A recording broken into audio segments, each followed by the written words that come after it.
What is the power of unifying your team around a purpose-driven mission? Hey, Summit Chasers, welcome to another episode of Voices of Impact.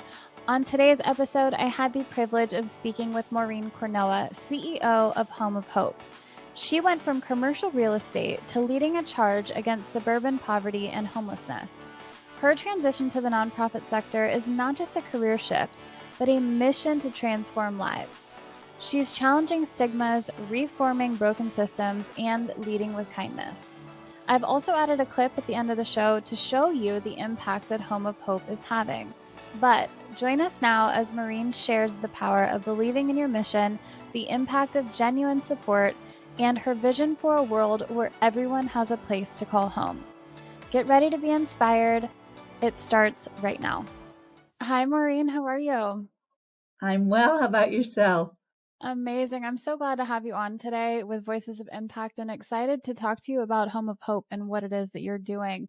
So, to kick us off, what is your mission with Home of Hope? Our actual mission is strengthening children, youth, and families in crisis by providing a broad array of counseling and support services in a safe and nurturing environment. So that's I our love that. actual mission statement. Mhm. I love that. That's beautiful. Can you tell us about your background and what initially motivated you to work on a solution for suburban poverty and homelessness? I've got to lead with the fact that this is truly just God ordered steps that brought me here. This was never my background in nonprofit management space, but it was born out of volunteerism as my Okay. girls were getting older. So that's kind of what led me into the issues of suburban poverty by years ago, volunteering at a food bank and seeing so many people living in hotels or sleeping in their cars out here in the suburbs. So I knew there was an issue that we had to address. And it seemed like God opened one door to put me where I was, to open another door to take me to where I am. So I don't know how much What detail you want me to go in, but Yeah, what did that path look like for you? So what was your original background, and then through the volunteer, what landed you in your role that you have now? so my original background, before I was fortunate enough to be a stay-at-home mom with my girls when they were small, I was in commercial real estate, shopping center management and development for 10, 11 years. And then when we moved down to Atlanta and I was home raising the girls, when they got older, I started volunteering at a local food bank. And that's where I really got to see, I was like, what do you mean there's suburban poverty? What are you talking about? People living out here where we live in this nice little bubble that couldn't pay their light bills and get all their medicine and didn't have enough food to eat. So that really kind of catapulted me into the world of nonprofit space. And that organization, within, I don't know, 3, 4 weeks, their part-time executive director gave me keys to the building, and I just started taking on leadership roles and saying, hey, we could do this, this, and this. And so from that, a very long story short, I became their part-time 10, 12-hour week fancy title executive director at this food bank. And 11 years later, through volunteering and being their executive director, we were able to move into a 7,000 square foot building that we purchased and started new programs and doing great things for the issues around food insecurity and medical necessity for these people in the suburbs living at or below the poverty line. And so from that, I got a lot of recognition in our community, and that's what brought me over here. The former Gwinnett Children's Shelter was going through an internal shakeup, and then they needed to go in another direction, and we're not sure what that was. And as the board chair then tells me the story now, somebody said, well, what about Maureen? Let's go see what she built and invite her over here to the Children's Shelter campus. And that's exactly what they did. And by the time I finished touring and talking with them, they asked me to bring an idea I had to this 40-acre campus, close down the business that was being run here and take it in a new direction. So all of which I did not feel qualified for. Mm. I didn't know how I was going to do it. I mean, I think my response when they said, well, we know who you are, we want you to bring your idea to this campus, I'm pretty positive I said, oh, no, not me. I wouldn't know how. I wouldn't know where to start. It's too big for me. Too much. And I remember now the board chair laughed. He said, well, it sounds to me like you need to go home and pray about it and let me know tomorrow if you want to meet the rest of the executive board, but we think you can do it. And I drove back up the road here to my former office, and I boo-hoo cried. Can't even make it. I mean, full on cried, because I knew I had just been called to take on something so big and so frightening. And I knew in that moment I could also not ever say no. And Right. so that's kind of what led us here. And the first 2-3 years were really tough. But I can see it all now, of where we've come, hitting 10 years this coming April, that's all just part of the testimony. And, everybody starts somewhere, and Yeah. failure wasn't an option either. So, Right. That's yeah. incredible. So when you were talking about just feeling overwhelmed and like you were not equipped to take on this role and bring your idea to life, essentially, how did you find that confidence to just go forward? And what were some of the steps that you took that allowed you to just dive into it head first? So that very day when I was leaving here, boohoo crying, I had this epiphany all in those 10 minutes after I left here. I was sobbing. I called one of my sisters who's in nonprofit management on a couple of boards, and I told her what just happened. And she said to me, I still don't get why you're crying. And I said, you don't understand. It's too big. I didn't have the educational background. I don't feel like why they think I could do this. It was all the, I was just self-doubt. It's the gremlins in our head, the imposter syndrome thing. That's a whole nother conversation. But and finally, I said, she said, you've had this idea, and sometimes God opens a window for people, and sometimes he opens a door. And she said, for you, it sounds like he just blew an entire wall out because you have a 40-acre campus and can take all these families instead of one at a time. And I said, you don't understand. And she said, you got to remember, God doesn't always call the equipped, but he will equip the called. And it sounds like you've just been called. So you need to put your big girl panties on and get over it. And in that moment, I knew she said to me what I would have said to a girlfriend who called me saying the same thing. What makes you think you can't? But, as a leader today, looking back, I was in my own head. And that was my angel singing moment. God doesn't always call the equipped, but he will equip the called. And that moment changed everything. And we jumped in, and yeah, here we are. So That's incredible. I had actually not heard that saying before, and I think that that's very, very special. So when you got into it then and you're trying to bring your idea to life, what were some of the challenges that you ran into in that process? So, yeah.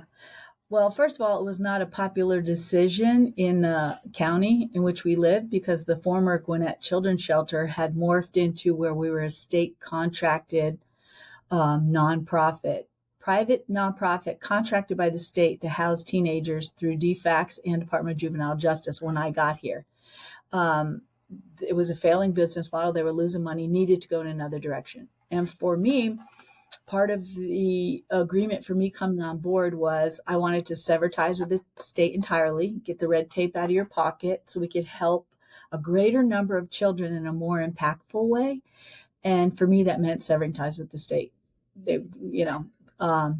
And then the other component to that was I said, I want to invite Christ back to this campus, whatever people choose to believe. We need to have more faith in our business community, our civic community, and our religious communities. And you want to help little children keep the family unit together and teach mom to fish, right? So taking the state out of it, we had an opportunity to blossom and grow in this whole other direction.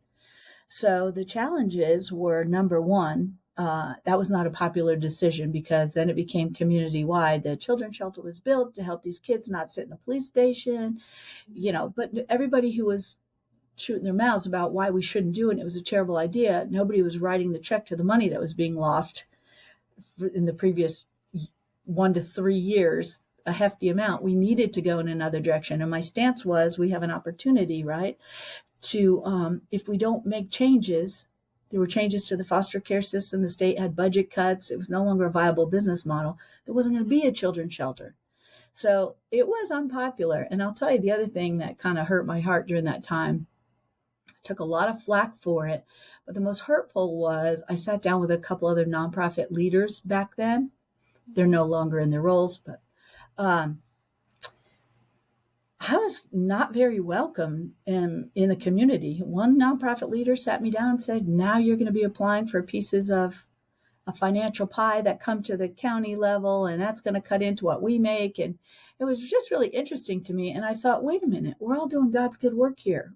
And as women leaders too, we want to uplift, lead, and inspire, not chop somebody down at the knees. And I remember 2 or 3, I'm forgiving because God wants you to forgive, but I didn't forget. And each time I met a challenge like that, why do you think you can do this without government funding? You're never going to be able to. Those challenges and the things, at night I would just tell myself, or I'd just teach them to fish, focus on the mission, not that noise out there, what you want to do and the issue you see, and the rest will come. So the challenge is those first few years. And how was I going to get funded? I had a 7-figure budget, and I cut the only source of income we knew entirely to go completely private. So yeah, those first 3 years were tough, and not feeling as welcome in the community as I did in the nonprofit space. And there's another side to that nonprofit leadership story that I don't know if you want me to do now, or I'll let you lead me into it, but there's another side to that. So But those were some big, bold moves. It sounds like when you dove into this project, and I think commend you for going against the grain and really staying true to your mission, because truly, I think people buy why you do something more than what it is that you're doing specifically, right? It's the mission behind it. It's the power behind what you're trying to achieve that people can buy into and believe in and then want to back. So how did you go about raising those funds since you had cut the only source initially? So when I came here, they had a $2.3 million a year failing budget. There was a staff of 34. I was closing down that same nonprofit, but going in a new business model direction. And so we cut the staff in half. I cut the budget all the way down. It's like a crepe myrtle in the spring. You prune it down to the nubs of the tree so it can blossom forward. And that's what we needed to do. So I shared the new mission with everyone here, invited people to apply from within first is where I'd be hiring. And that's where we started. And once we did that, closed down the old program, writing the new program, and everybody on the team here who's still here from that transition, all bought in. They helped write the new program and rules. I shared the vision and we did it together. And so there's a real sense of ownership here. And then once we got that up and running, by the way, we did that within 60 days of me coming on board. So we closed down one, cut the yellow ribbon to the other. And I kept telling the team, don't panic. We have a blank canvas. We get to repaint it. If something doesn't work, we get to say, hey, we tried that. It didn't work. And here's what we're going to fix next. And then my role was out in the community, speaking everywhere, every Rotary, every Kiwanis, every luncheon, every private club, every sharing the mission and why the change was imperative and what we had. It was all about opportunity, what we had the opportunity to do. And I'm very passionate about what I had seen that brought us here to where we are, Home of Hope, Equinet Children's Shelter. And I think that passion is something you can't pay someone else to go talk about. It was stories I had seen from being at the food bank for so long, and families that moved in with us, how they got to be homeless, where we were going, what we could do to help them. So all of that was the motivator. And then sharing those stories, and people who knew me from the other nonprofit that I ran, who followed me because they believe in the mission and what we were doing. I think some of those donor funds followed, bringing churches on board for monthly support. Things followed. And let me tell you, one was not easy, but and it's still not easy. So, but I think that's bringing people to the mission, and the right people who believe in the change that we're implementing. Because when you lead someone from homelessness to independent living, it reduces the rate of recidivism to the need for our social services. So first and foremost, that family is a win-win for that family. Mom's not sleeping in her car. She's learned how to budget, navigate life. She passes that on to her kids.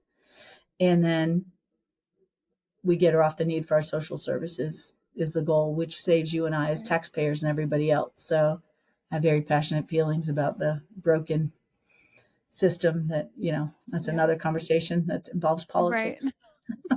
Right. No, that's incredible. I think one of the things that you said there that I just want to draw out is that at the time you had this team that was unified. You guys were in this together. You had your mission. You were so, so clear about the vision and what you wanted to achieve, and you were able to rally your team around that.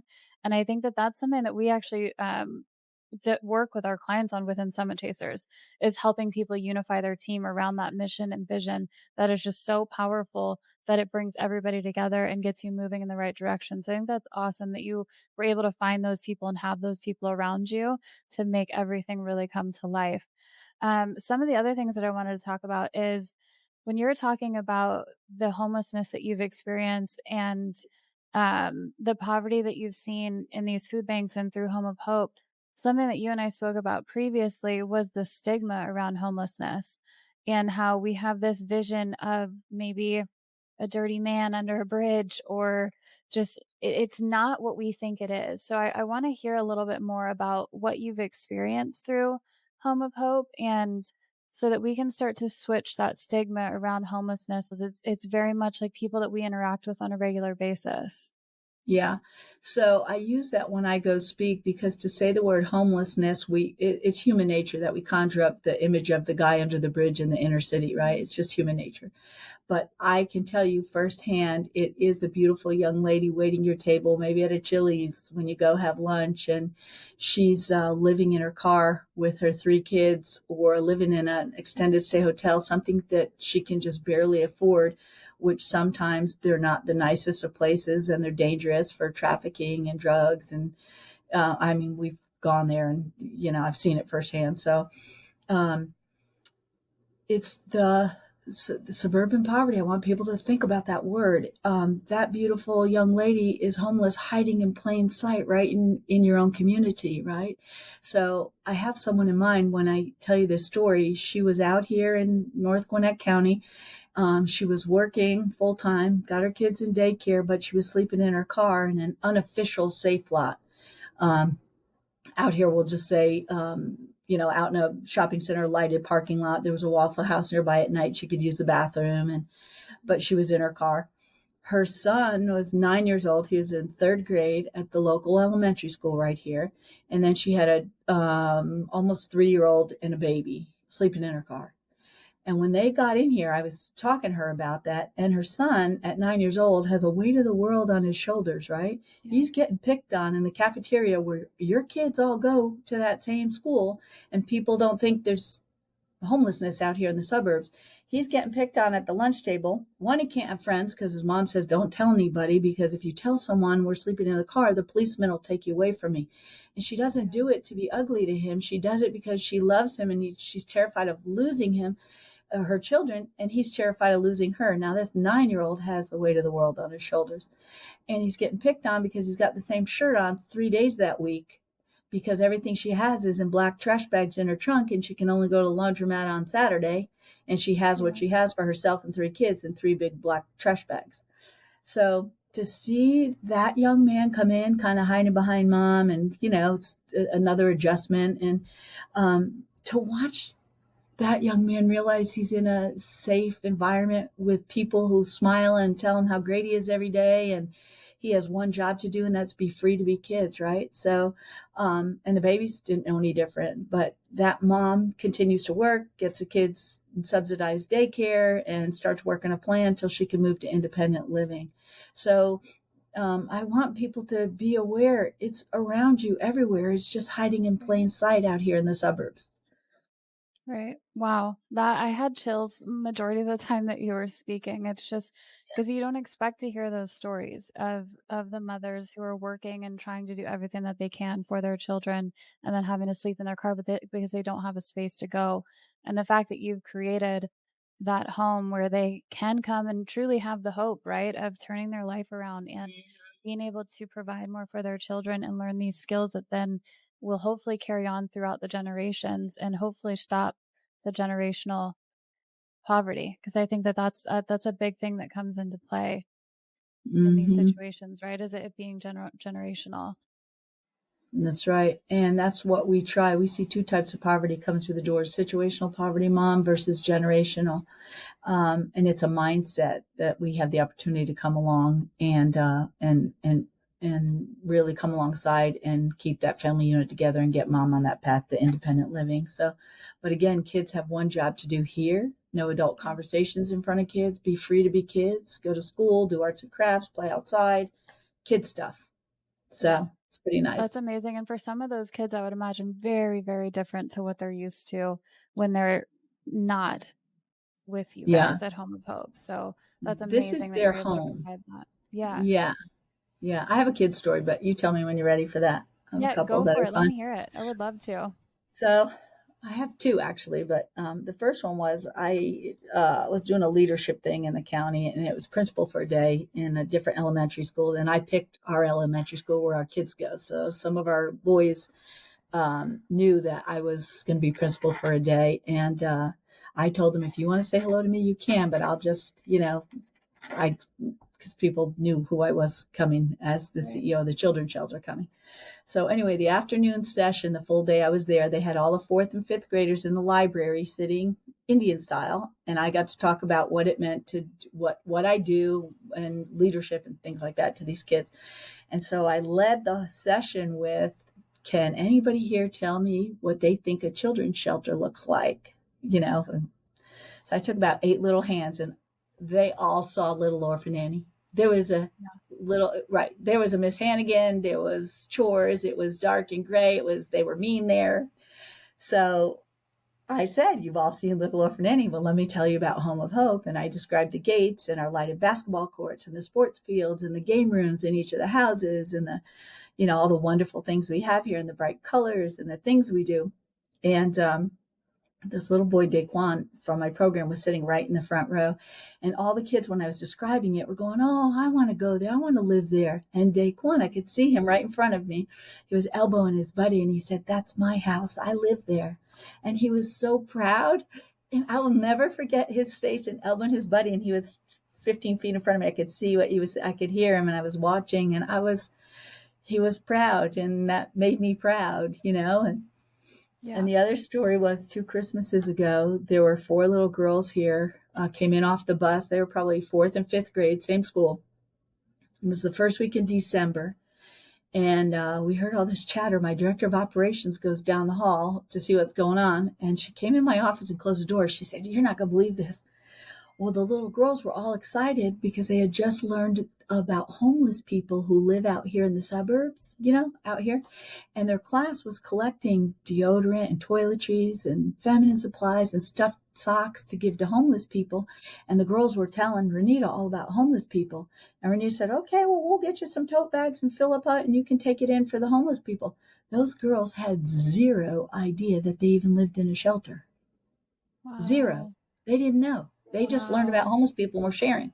So I stood Yeah. there filled up with tears, and I said, oh my Mm-hmm. gosh, I have to send an email to the team, and job well done, because those kids are home and safe here.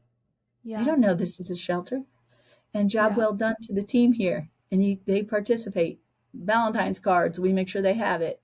Donating stuff to the school, they make sure they have it. So that That was is amazing. amazing. Yeah, Yeah. That's it's amazing. good I stuff. teared up when you were talking about the little boy just being like, that's my home. Like that is so incredible. So incredible. Taekwon. And he was, when he left here, I think he was 9, maybe 9 or 10. And they came back to visit last year. I think he's like 15 now, and he's tall. And yeah, Oh, and how are they doing? they're great. Mom went to CNA school or something when she was here, so she's still doing CNA or CMA, medical assisting. And yeah, we That's invited them back. Yeah, that's it's fun amazing. to see. Yeah, Yeah, I the bet. boy used to run and hug me. Now I was like, hey, That's so cute. I love it. yeah. What have been some of the biggest eye openers that you've had throughout your time in this work that you were not previously aware of? The biggest eye openers. Listen, you got to know me by now. I'm just going to say it. I'm brutally honest. That's why I'm going to end up in politics. I see a broken system that enables people to stay on a system and a cycle that they're never going to get out of until we change the way people are served. The, what would you call it? Those living at or below the poverty line. Yeah. And let me give an example. Oh, let me just lead with what I'd love to be able to do in that political realm. We had a mom a few years ago who was going to get a raise to about $17.50 an hour. She had 3 little kids. Whatever the amount was, it was going to kick her off her Medicaid, her insurance, if she got this raise and this little promotion, right? She was going to make over a certain amount of money, that she was going to lose those benefits and wouldn't qualify for food stamps when she left. And it infuriated me because here she has this opportunity to grow little bits in this company, whatever job she was doing. And she was afraid to take it because she's not going to make enough after taxes to leave here and pay her rent and health insurance and food. And so I started looking into the system now the way it is. And the eye opener for me was her success is going to look different from a situational poverty mom who's going to go back to mainstream independent living. She might have to go to subsidized housing and stay on food stamps and things like that. But that would be her success, and she's not going to be homeless. Don't go anywhere. This is just a quick word for our amazing sponsors at Koyos. In a world craving customized solutions, Koyos stands out by offering tailored leadership solutions. Their cutting-edge AI delves deep into personality insights that empowers leaders and business owners to adapt their approach to each team member's unique psychological profile. The result? A surge in motivation and productivity that traditional one-size-fits-all methods cannot match. But they don't stop there. Koyos crafts synergistic teams by bringing together diverse personalities, creating an environment where innovation isn't just encouraged, it's actually inevitable. Imagine being able to pinpoint exactly what your team is missing to perform at their best, or have a clear understanding of a new hire's fit, how to lead, and get the best out of them. Koyos is helping us redefine leadership and unleashing our clients and your team's potential. Start your journey today and lead with confidence tomorrow. Hit the link below and use code SUMMIT10 at checkout to receive 10% off for the first 3 months. Now, back to the episode. The more I dug into this and the conversation I have in the political rooms is, for me, that was an eye opener for me. What's the change we're making? What does it look like? You want to give a mom food stamps with 4 kids who's getting now at the inflation, probably 900 and something a month with 4 kids, a family of 5, right?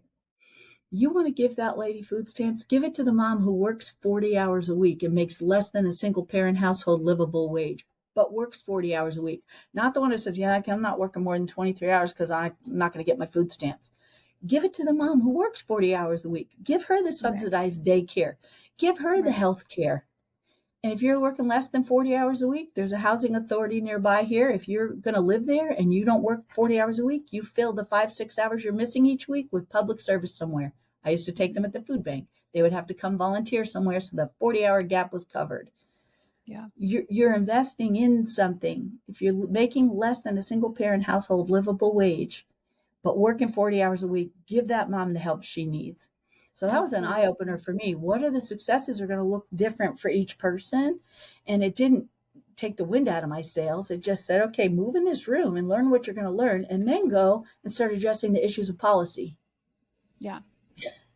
And I don't need letters from anybody. I know there's gray areas in all of it, and there's disability, and I see, people who truly are in need, and I get it. But I also see the abuses of the system, and that really opened my eyes to there's a way that we can do this tight and right. Mm-hmm. I think that's probably got to be so frustrating too, with you working so closely in this space, to know that the system is broken and that it's not setting people up to succeed or push past it or break through that barrier and then help their families in the future, right? Because like we said in the beginning, the generational poverty is such a thing, and you're set up to almost not be able to break it. So the fact that you're able to have the impact that you are having and starting to shape that is huge. And I hope you do go the politics route and can make even an even bigger impact, because it truly is something that needs to be addressed. And I know that we're not here to talk about it, but something else that I think is just a broken system is the criminal system. Like with inmates and then coming out of jail and not being able to get reestablished in society. Like there's so many things that I feel like just constantly knock people back.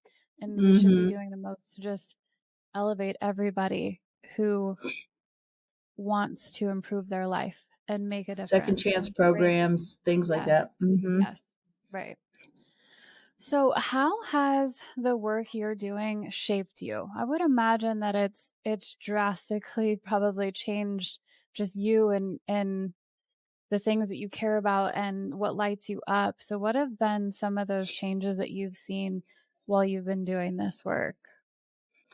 I think it's twofold. One side, I can't even lie. There's days I get tired, like, Of course. challenging cases are like, okay, what are we doing here? But each case is an opportunity to look at the customized plans that we do and see how we can do it a little better, right? Um,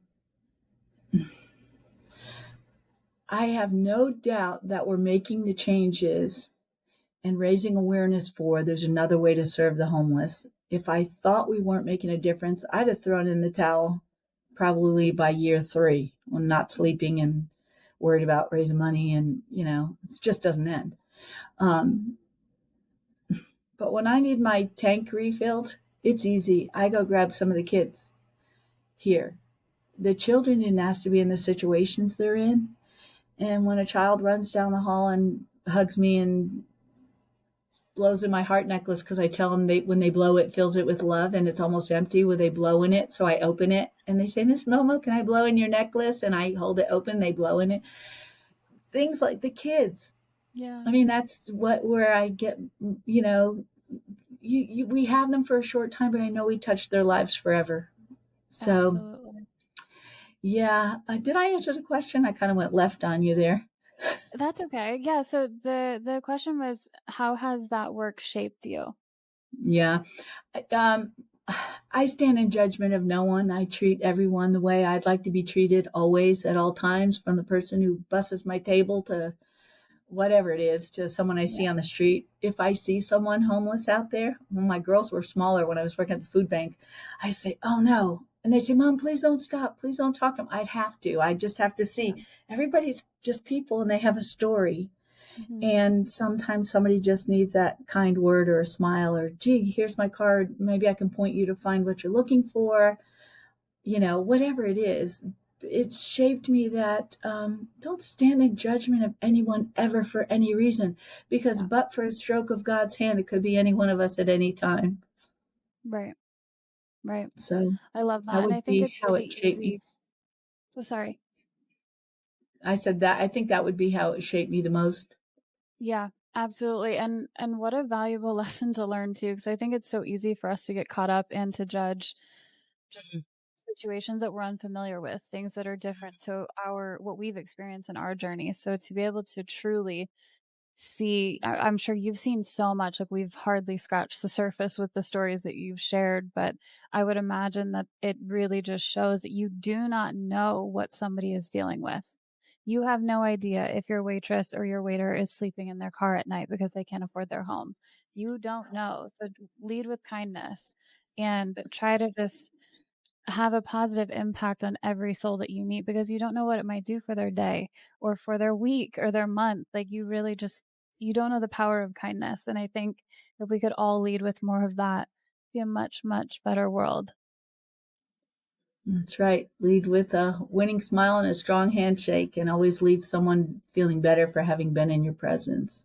I love Listen, that. I have friends with his and her Bentleys, and I've sat on a milk crate in a carport for a 3-year-old's birthday party from someone I knew from the food bank because they invited me, and I showed up with a present and sat, and I was Yeah. the only person who didn't speak Spanish there, but I went because I loved that family and the little girl Yeah. loved me. So stand in judgment of no one ever.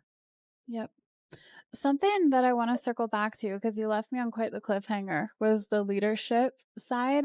But the question that I have, and if this doesn't bring us there, then I might just need you to let us know. But one thing that stood out to me when you were talking about that is how you felt like an outsider and like you weren't welcomed. And that to me seems very foreign, especially in the nonprofit space. I would think that it would be very accepting and very community focused.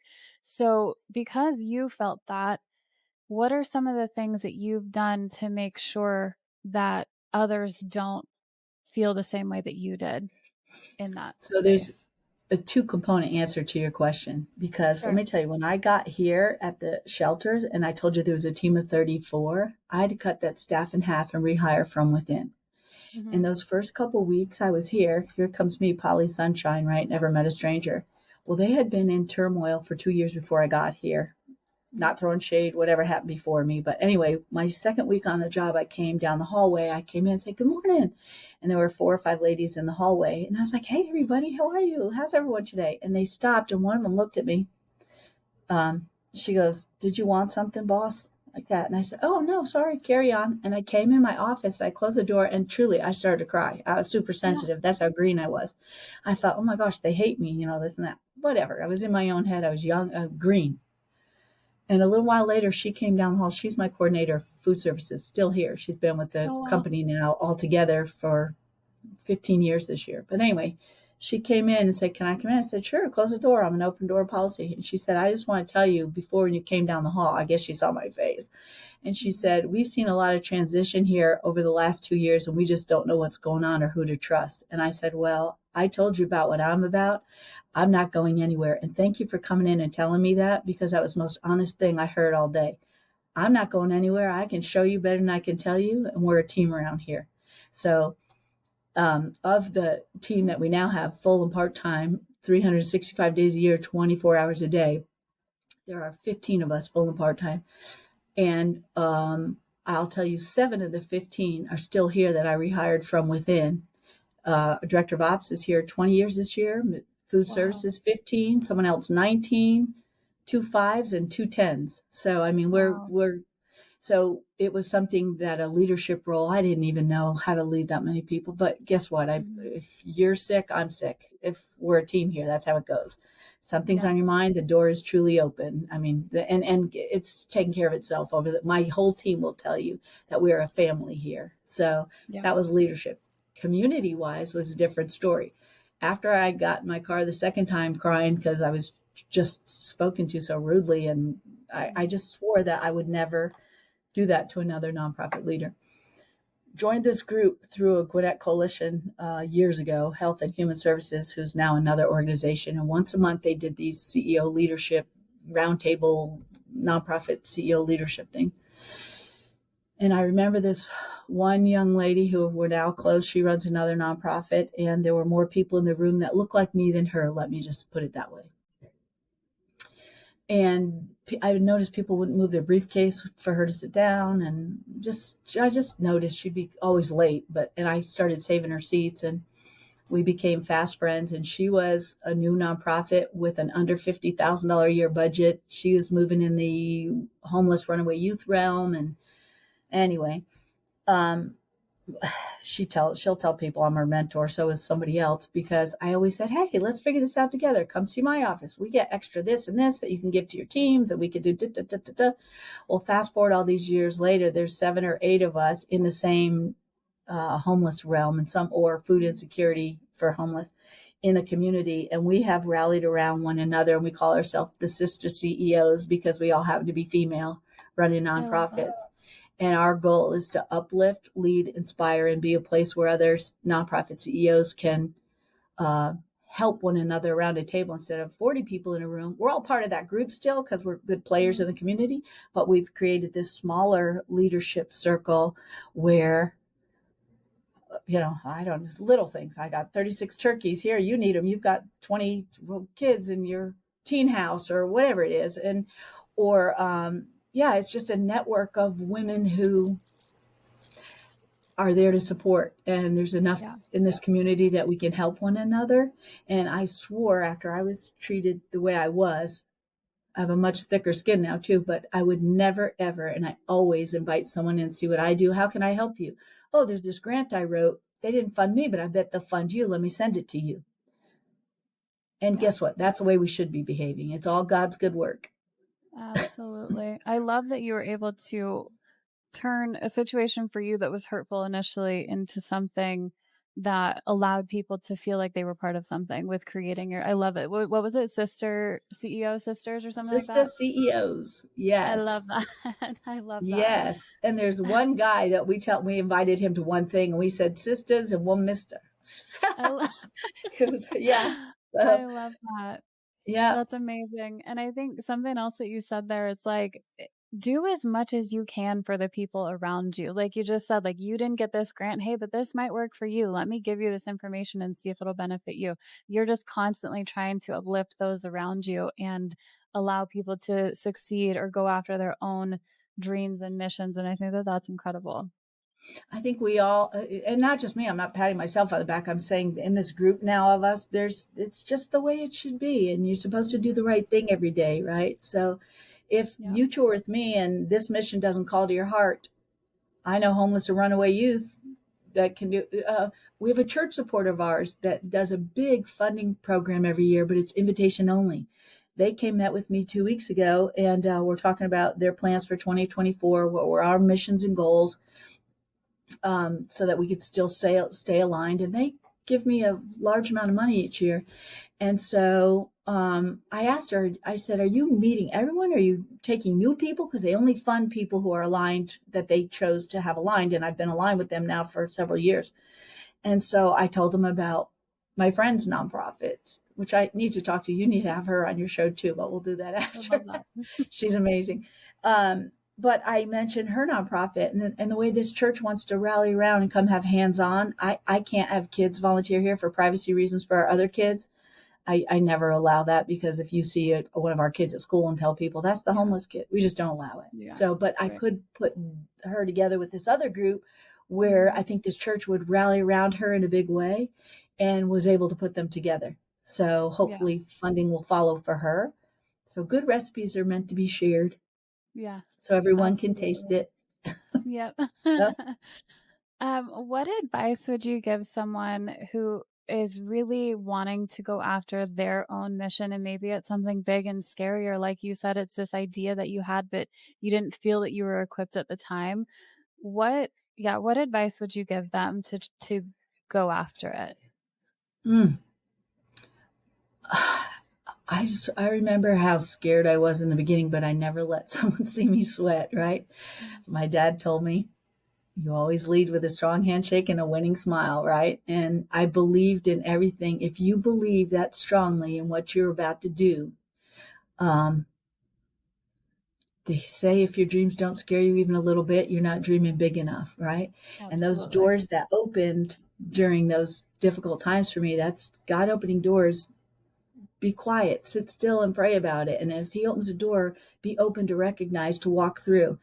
And every failure is just a preparation for greatness down the road anyway. So, Yeah. every challenge in your path is there for a reason. But I think when you know inside of you that that's where you're supposed to be and that passion shines forward, I think that's going to motivate you every day. And I'll tell you, I can't even lie. 3, 4 years, it was hard. I didn't sleep. I gained 40 pounds. I cried every night, but I didn't lead with that in the morning. I'd be like, okay, Mhm. Lord, you know, take me to where I'm supposed to be today. And I Yep. focused on the mission. So there's no easy answer. And honestly, there were people who asked me, how'd you get on that magazine cover? How'd you get that award? And, I looked at him, I said, stop right there. I never tried. Yeah. I never tried to get an award or a magazine cover. I focused over here on that mission that I Yeah. saw a need for, where God put it on my heart. That's the only reason I'm even in this room. I don't know how I got here. Yeah. God ordered steps is the bottom line, Yeah. and I staying think I think focused on that's that mission.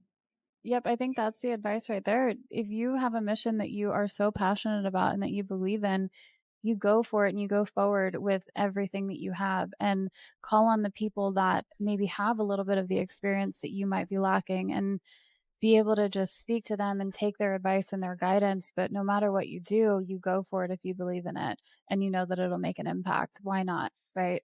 We might as well try. And like you said, if it doesn't scare you, you're not dreaming big enough. And I think that it also speaks to that saying, I'm probably going to butcher it right now, but growth really happens outside of our comfort zone. So if we're not pushing ourselves and we're not a little bit scared about this dream or this mission that we have, we're stopping ourselves from growing if we don't go after it. I'll tell you, I read this the other day, and it's an old one, but I'm going to repeat it. And I think it goes, and the day came when it became more painful to remain tight in the bud than the risk it took to blossom. I love that. The day came when it was more painful to remain tight in that bud than the risk it took for you to blossom. Yep. Oh, that one stayed with me for a long time. And you know when the time is right. I mean, you'll know that passion will drive you to go to and surround yourself with people smarter and can help you do what you want to do. Yep. They always say if you're the smartest person in the room, you're in the wrong room. You want to try to always be in that room where there are smarter people that you can learn from and lean into when times get tough. 100% true. Final couple of questions here. When you're gone, what impact do you want to have made? I'd like to think I'm living my legacy now, right? I don't ever expect to see my name on side of a building or anything like that. It's not what motivates me every day.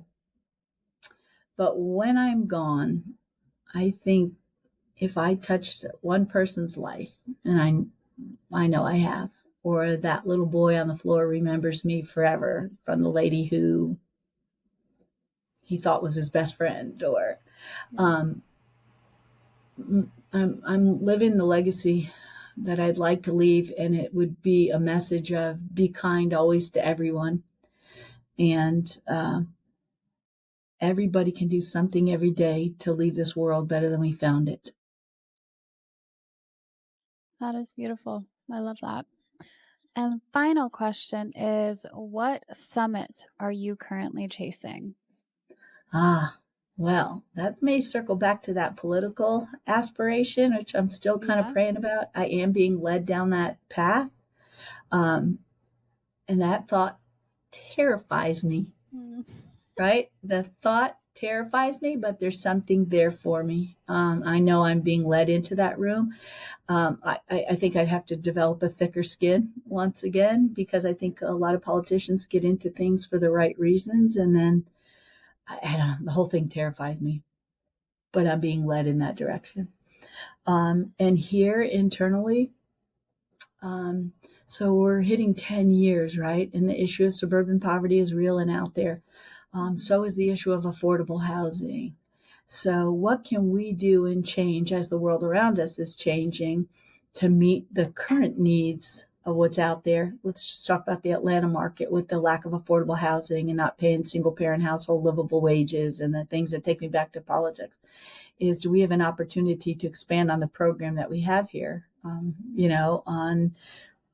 With an affordable housing partnership, or going right into home ownership for first-time home buyers when they leave our program, stay a little bit longer and move into that room. So it would be the issues of the affordable housing piece, and how do we afford people who can work here in our great community but can't afford to live here. They're being forced to zip codes that they can afford. Just by the housing market. It's not a politician's fault or anything. The housing market dictates what it's dictating in the rental market, right? But when you do that, it's an unintentional form of steering that steers certain income brackets back to certain zip codes. So there's an opportunity there to look at how we can do better for those, so that you can live, work, and play right here in our own community. Very cool. Well, it was an absolute pleasure speaking with you today and just learning so much about Home of Hope and what it is that you guys are working towards. I'm also going to clip the video that you shared with me when we initially met that brought me to tears. So stay tuned and watch that. It is truly beautiful what Maureen and Home of Hope are doing. And it was an honor. And I'm so excited to see what you guys continue to do and love the impact that you are making. So thank you so much. Well, Gina, thank you. And the honor was completely mine. Thank you kindly. And that wraps up another episode of Voices of Impact. Thank you so much for joining us today.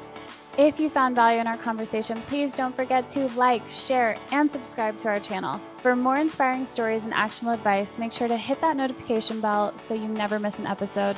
Also, we would love to hear your thoughts and takeaways, so please leave us a comment below. And remember, no matter where you are on your journey, you have the power to climb higher and chase your summit.